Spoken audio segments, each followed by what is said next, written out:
Hello, friends, and welcome back to Stories About Entitled People. Why do people think that a store will offer something that results in the store giving them money? We're going to pay you to take this crap off our hands? Yeah, no, it doesn't work like that. So don't forget to subscribe to our channel if you're new here and turn on notifications so you don't miss a new video every single day. Here we go. No, you won't get a $400 gift card for a $300 washing machine. So I used to work at a big electronics store that also sold appliances. I'd just put in my 4 weeks notice. I chose to stay longer since the holidays were coming and the store had a lot of people leave to better jobs or move stores for promotions. I was tasked with covering appliances since I was one of the high sellers with fewer returns. As I'm going around the department and cleaning the fingerprints off the stainless, I hear a loud ahem. A woman who looked like I'd run over her puppy was glaring at me and used her chubby finger to motion me over.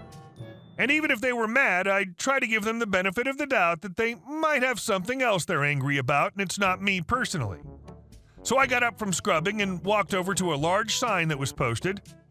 Now, we'd occasionally give free gift cards on certain large purchases, and we had a promotion on a particular brand of washer and dryer. The sign in question read along the lines of, get up to a $400 gift card on select washer and dryer pairs, basically meaning to get the $400 gift card, you had to buy the $2,500 washer and $2,500 dryer as a pair. The woman points to a washer and dryer set that's the brand's low-end option that were $300 each. This was a few years ago, so not verbatim. I'll take this washing machine, I don't need a dryer, and I want the gift card in cash. I politely explained the ad and this particular set didn't come with a gift card and that she'd need to upgrade to get it. I also showed her the model that came with the gift card. She balked at the price, which I don't blame her. She then whips her phone out and starts recording me and asks me to explain how I'm ripping people off and that she's going to have me fired, etc. At this point, my GM walks over and asks what the problem is. I should note that my GM and I have a very good relationship, and he'd sometimes ask me to handle problem customers, usually around the holidays when the other managers were preparing for war, since I was good at getting people in a much better mood. I'd also worked with him long enough for him to know when I was uncomfortable and needed some help. The woman points at the sign, camera still rolling, and asks him how he sleeps at night knowing he's ripping people off. He then proceeded to tell her that she can either take the deal that corporate was offering or purchase an open box item, display item, or damage that was already heavily discounted. Lady walks off in a huff and met who I assume was her husband, loudly complaining to anyone who'd listen that she's never coming back here again, and proceeded to purchase 4 new phones from the cell phone department. I've told this story to family and friends for a chuckle, and I did not expect anything from it, so thanks. And our second story. I shouldn't have to pay the minimum charge. I used to manage a service center for a small company that sold and serviced power equipment. We were the best workshop in town, so we weren't afraid to dictate terms to our customers, and we were very clever about guiding our customers' expectations and not winding up in situations where people are complaining or making demands on us. Those that did, we happily lost their business as they placed themselves in the can't be helped category. One of the tactics we used was a quote fee. We'd get people who bought a rusty old heat from an auction or inherited something from granddad that wasn't working, so they'd bring it in for us to fix. We'd waste time working out what was wrong and quoting the job only to be told, oh, I was hoping it'd be something cheap and easy to fix. Never mind. We'd never see them again. Throw the machine in the bin, and have wasted a billable hour on a piece of junk. So we instituted a minimum charge or quote fee of $50. Give us your machine and $50 and we'll look at it.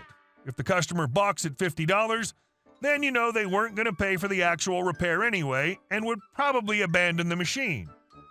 It worked great at weeding out the time wasters and everyone else got better, faster service. I was a bit of a soft touch anyway and would frequently check out a customer machine quickly for free or fix it on the spot. The system worked. It was totally clear. Except to Bob. Here's how it all went down. Bob: hi, I'd like to book this machine in for service, please. Me: no problem. I'll grab all your contact details and description of the problem. Bob was from a large international company, and it was their machine. The thing was easily worth more than $50 in parts, so I let the upfront fee slide, warned him our minimum charge was $50, and booked the job in. Me. We promised to have your machine evaluated and quoted within 48 hours. Any repairs will depend on the availability of parts, but are usually completed within a day or two of your go-ahead.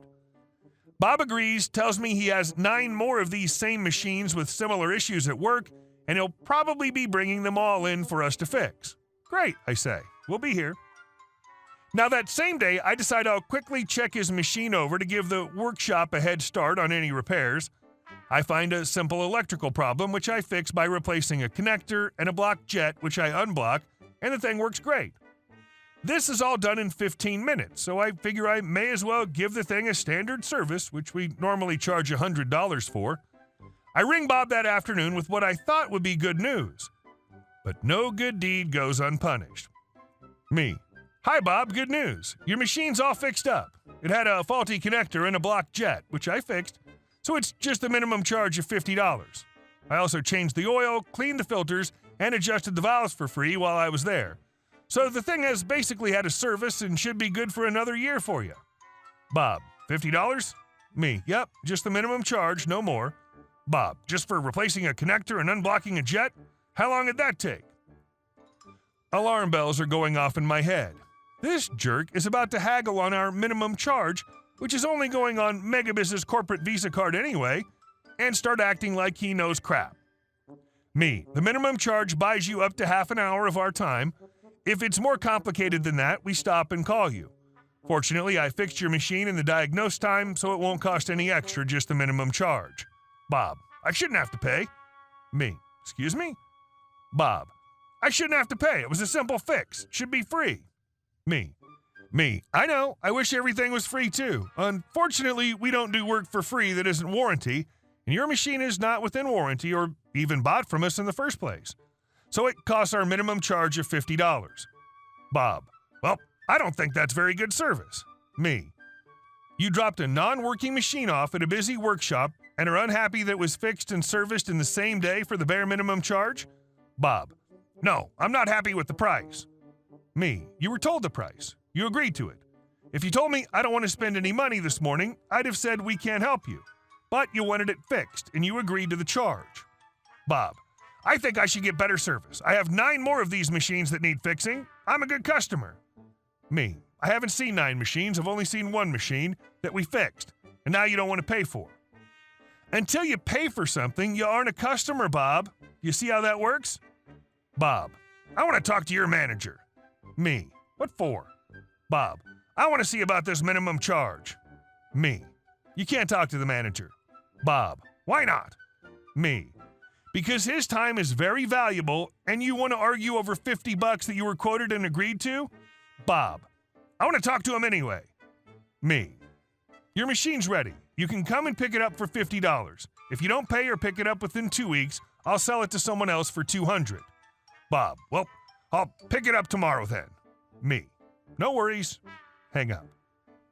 Bob did indeed come in the following afternoon. He looked a little sheepish and dealt with the workshop supervisor as I was upstairs checking stock. I'd warned the supervisor about Bob already and told him the story. Bob paid his $50 quietly, left with the machine in perfect working order, and even though I suspected we might not see him again, he came back and bought some accessories 6 months later and was totally pleasant to deal with. Some people just need to be told what's going to happen regardless of what they think should happen. It's unbelievable that people genuinely believe a service should be free just because it was a task with little time spent and no physical exertion. And our next story. HOA effed up. Owners now harassing a neighbor. My sister lives adjacent to a condo complex. She was having a tree removed on her property. The HOA president came over to make sure they weren't cutting down any trees owned by the HOA. Tree guys show him the land survey showing tree is definitely cis. But he then mentions the HOA tree bordering cis property that is dead and should be taken down. HOA president says he'll discuss with our board. Over next several months, sis and brother-in-law follow up with HOA board regarding this tree and what they plan on doing. They swear their own tree guy said the tree's fine. Color everyone shocked when a storm comes through, crushes Sis's fire pit, breaks her fence, cracks her stamped concrete pool deck, goes into her pool, breaks the granite on her outdoor kitchen, and kills her Roomba-esque pool vacuum. State law says that Sis Insurance is responsible, so she ends up paying her $1,000 deductible and insurance pays the $60,000 in damage to the yard. Insurance then went after HOA using all the back-and-forth emails brother-in-law kept as evidence that HOA had constructive notice about tree. HOA insurance makes mistake of fighting them, goes to court and loses. So now they have to pay Sis $1,000, her insurance $60,000, and court costs and lawyers. Needless to say, all homeowners are assessed a special assessment. Only bad part is they told the homeowners why there was an assessment, so now a few of the homeowners keep calling in noise complaints on Sis every time nephew and his friends are playing in the pool or yard. Because the police have to come every time, and of course it's never loud, the last visit they encouraged Sis to look into harassment charges. Why are they harassing her when they should be doing this to the board members? Jeez. Hey guys, thank you all for watching the video. I'll see you in the next one.